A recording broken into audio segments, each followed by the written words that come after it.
Destruktīvākais spēks 10. Saeimā pilnīgi bez jebkādām šaubām ir zaļie zemnieki. Nav nekādi jautājumi par to. Zaļie zemnieki visu laiku bloķējās ar saskaņas centru attiecībā uz visiem tiesiskuma jautājumiem, attiecībā uz visām amatpersonu vēlēšanām. Zaļie zemnieki it kā skaitījās valdošajā koalīcijā, bet patiesībā bija opozīcijas partija.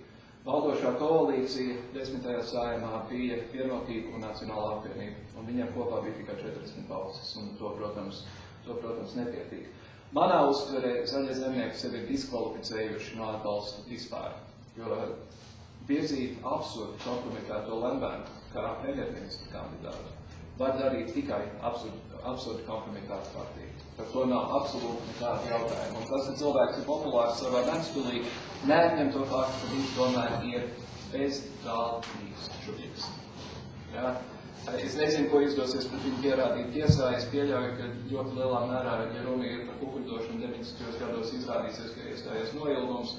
Ir kaut kā pienāks tas brīdis, kad Lembērns sēdēs cietumā, un tas būs pagrieziena punkts Latvijas sabiedriski politiskajā dzīvē.